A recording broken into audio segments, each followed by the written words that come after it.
Hello, everybody, and welcome to another episode of Sin Privilegios. For those of you that are new here, my name is Adriel Dominguez, and I know new setup. Who is this? There has been a lot going on since my last solo episode because I had a guest episode.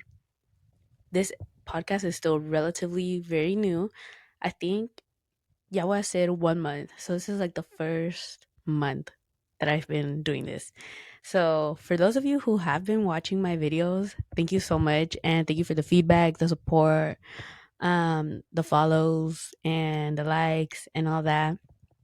And thank you especially to my Latino community that has been supporting me and my friends and family and community back home. This would not be what it is right now. Even though it's a small platform, I know, but at least there's somebody watching, and that's all that matters. Even if it's just one person, thank you guys for being here. And yeah, so as y'all can see, we got a new background. I'm in a new place in my life, in a country, everything just new. And I wasn't planning to record the podcast today. I am uploading this on schedule, but I was going to do it like in the next few days. But I feel like I had to do it now. This is something that I know a lot of first gen students go through, but is not maybe talked about as much. Or maybe if you don't really have that many first gen friends, it may not be brought up into conversation. And so right now doing a study abroad program, which I'm so blessed to be here. So thank you, God. But it made me realize like a lot of things that maybe I couldn't have realized if I weren't in this spot right now. And yeah, I'm holding my microphone, so I'm sorry if it makes a lot of noise. I didn't bring all of my equipment. I just brought the basics. Anyways, nobody cares. I'm sorry. Um Okay. When I was home, I feel like I had a set routine. I had my friends, I have my parents and my family. And while I'm in school and being in school, being first gen can be hard, obviously. I was not living on campus. Like I'm living with my parents, and regardless, even if I were to live on campus, I could easily go home. I am 5,000 miles away from my house, and while it has been so far one of the best things, it has also made me very homesick, and I've cried. Like my parents, I'm so sorry. I didn't want to tell you all this. So if you're my mom or my dad, just skip this part of the video. But the week before I left, I cried the whole entire week. And it might seem childish, or maybe you could relate to it, but I'm very like family oriented, okay? And like I said, like I have my friends and my aunts and my cousins, and just the thought of leaving them was very hard. Um and I don't think like I knew it was coming, but I don't think there's anything I could have done to like mentally prepare myself. Like the only thing is just right now like going through it. Uh there's not much you can do. Like you got to do it, and it's just a part of life. And while I know, like, yeah, a lot of people do move out of their house and while they go to college, I've never lived away from my parents, and especially not in another country that I don't know. Like, that's a lot in one hit. And like I said, I can't just grab a flight and go home for the weekend and then come back. Like, that's not, and I'm going to be here a while. Like, it's not just a few weeks. And I'm not saying this like, I mean, I can say people are gonna twist my words, but I'm not saying that because I'm ungrateful to be here. If anything, like this has been my lifelong dream. But feeling these emotions that I'm feeling wasn't something I had thought about or really like pondered that I'd go through. So I feel like I really just wanted this episode to kind of talk about that and kind of talk about how lonely it can feel being first gen. Um, and I think this is also like, this is good in a lot of ways, right? But I feel like this is another thing that has helped me connect to the audience I'm trying to reach, because without this I couldn't have really shared that with somebody else because I had always been at home. So I feel like this is one thing that brings me closer to that. And another aspect that maybe I can relate to my audience with is like the day to day things. Um, just like we always have family dinner or breakfast. Like even when we're all running late, like we'll still eat together. Just overall, Hispanic culture is very family oriented. Like we have big families, we come from big families, and we do a lot of family things. And like now that I'm here, I like eat alone. And you know, it's not every day, but I would say like mostly every day, and my family's not here. And yeah, there's FaceTime, but it's really not the same thing. Yeah, it's not the same thing. I miss eating family dinners. Something that I did think about, like the feeling of guilt and leaving my family behind, is something completely within itself.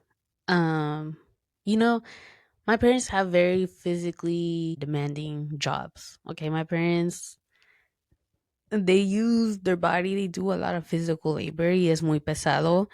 And I can say it because I've worked with both of my parents, and I feel guilty that I get to be here and kind of in a way just like wandering over here and over there, y just like living my life the way I'm living it right now, and thinking about the fact that my parents are still hustling back home. I know my parents wouldn't want me to feel what I'm feeling, but it's really hard not to. And like I said, I feel like these are just feelings that I didn't really plan on having. And like, I don't really know, for a lot of first gen, it's not really just about leaving home, it's also about the guilt that comes with it that is not talked about as much.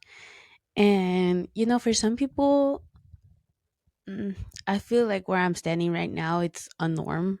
Like, it's normal for you to like go study somewhere else or have the opportunity. Like for me, it's not normal. Like I was walking around this museum the other day that's here, and I stared at a painting, or like it was like an artifact, and I sat there and I thought to myself, like, I'm the first in my bloodline to ever see this.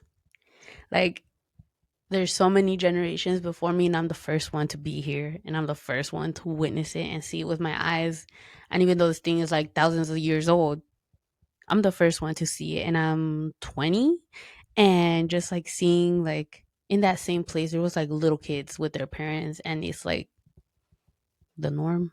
But it like made me think about how there's gonna be like hundreds of other people who may never see what I'm seeing, right, and face to face. And being first gen and thinking about like walking around, I'll see things and I'm like, oh, my mom would love that, or my dad would love that, or they would have loved this, or like stuff like that. And it's so like bittersweet. And so a lot of guilt, but at the same time, mucho orgullo, mucha felicidad. Obviously, like I'm so thankful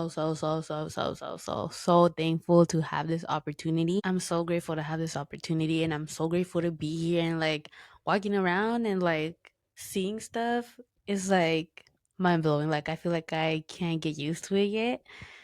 But at the same time, I feel like I've been here forever.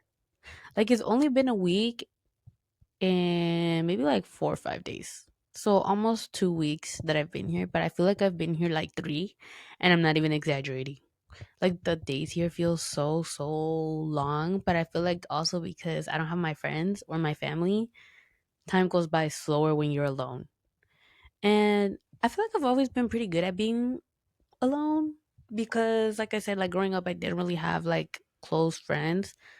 Um but this is different because at least I had my family. Right now I don't have my family with me in like the room next door.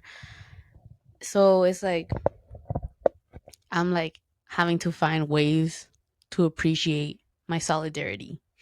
And it's weird, like even like being at a cafe, like nobody cares. And honestly, like I don't care. Like I don't really feel uncomfortable doing things by myself.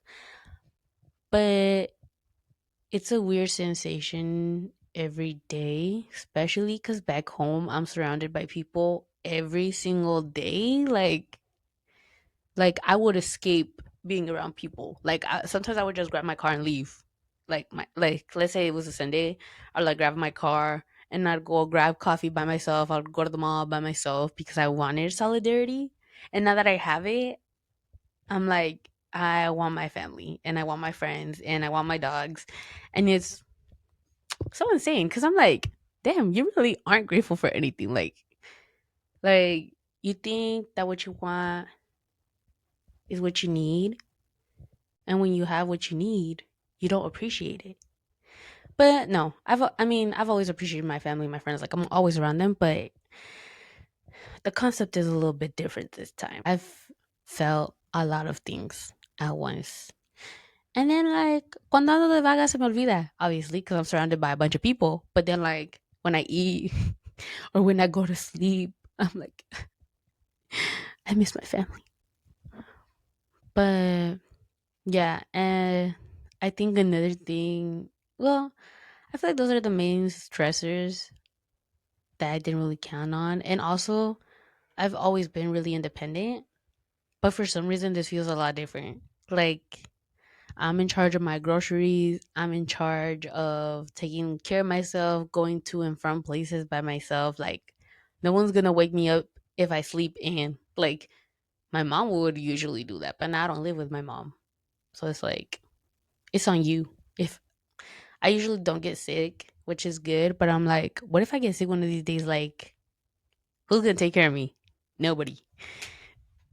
But yeah, guys, it's a lot. It's a lot of things that I didn't know and I wasn't aware of before, and I'm aware. And I'm like, damn, I applaud y'all even more, first gens out there that do all this because it's hard out here. It's hard. And honestly, I feel like the things, I mean, now with all that being said, and hopefully, well, I don't hope, but if you do relate to anything that I just said, some of the things that have been helping me is going out for walks. And even if it's just like you don't have to go somewhere to spend money, just like go outside and take a walk. I promise you some vitamin D will always do you good. Hearing the birds chirp. I have cows near here. Hearing the cows moo or the horses, like I'm at peace a little bit.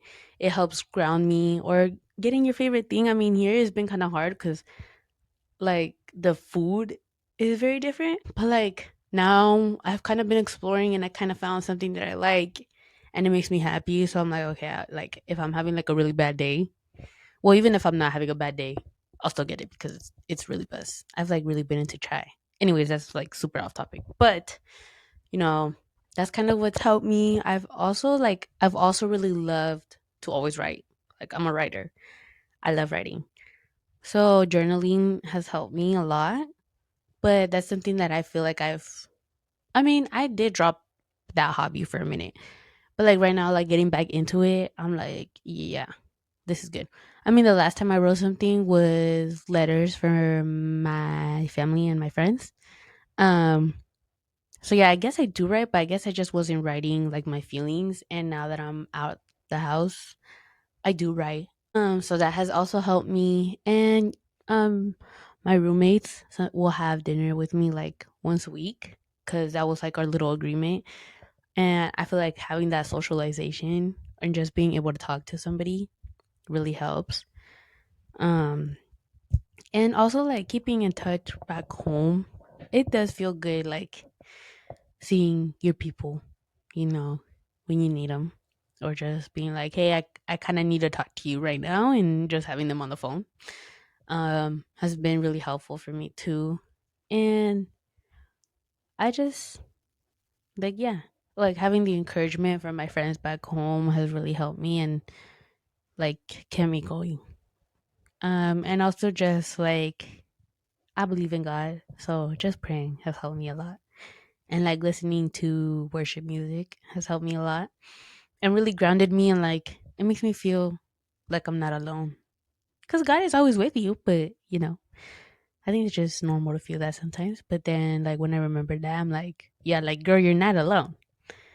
But yeah, I feel like those are some of the things that have helped, like, really ground my emotions and just, you know, even when I'm like walking around new areas and just really taking a moment to look at it and be present and just take a moment to realize what's going on in front of you in that moment really helps. Yeah,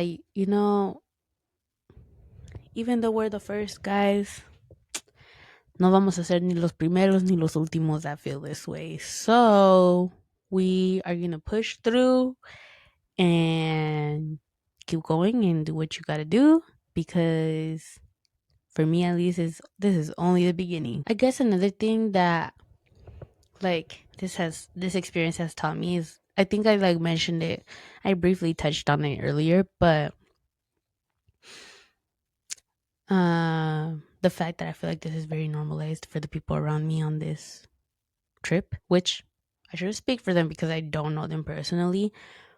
But I just feel like, I I'm the only person of color on this trip. Which I'm honestly proud of.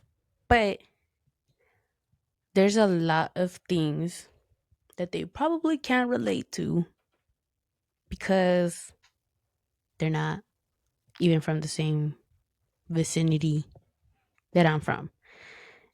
And that kind of makes this like a lot harder because there's no one that relates to what I'm feeling. And it can make you feel left out and kind of like, what do I do? Is like at times I'm like, is what I'm feeling even valid? Because like nobody else seems to feel it. And by no means am I saying that like the people that are with me on this trip are like horrible, because they're actually all very nice and sweet and I got nothing against them. I'm just saying that like the lack of community that I had back home, I can very much feel it. And it's not their fault, and I'm not blaming anybody. But I think that doesn't make it a little bit harder to adjust to a new place when you're kind of like, I kind of just feel like I'm floating around sometimes. Like, and there have been moments I feel like I've had imposter syndrome, which is something that I really never felt before. And if I have, I think it was, I mean, there have been moments where I'm like, I feel a little bit awkward. Like, let's say, my business classes back home, I like at the beginning, I would feel awkward, but because I was like, there's not like the first few classes, there was not a lot of women and they were mostly like all white men.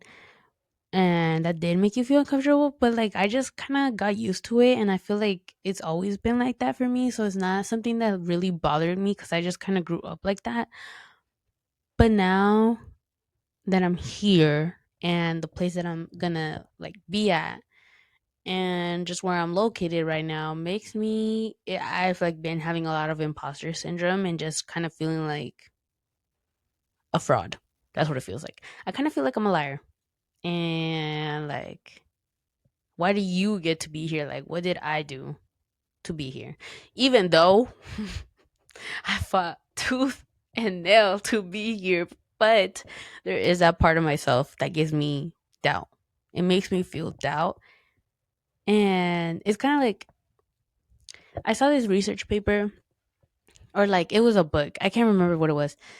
Like, your brain will give you reasons to, well, it will give you evidence for your beliefs. Like, if you think that you're stupid, you're gonna think about all the times that you acted stupid, and it's gonna reinforce in your head that you're stupid because of all that, even though it might have been like 10% out of the other 90 times that you were not stupid. But because you tell yourself that, your brain will give you evidence to make you believe that it's true. And I think That's kind of how it is for imposter syndrome. Like you start looking for reasons of why you don't deserve to be there, or why you don't, or like you slip through the cracks, because that's how I felt. Like you slipped through the cracks, or you just got lucky, and the truth is you didn't just get lucky and you didn't slip through the cracks. You deserve to be there just as much as everyone else.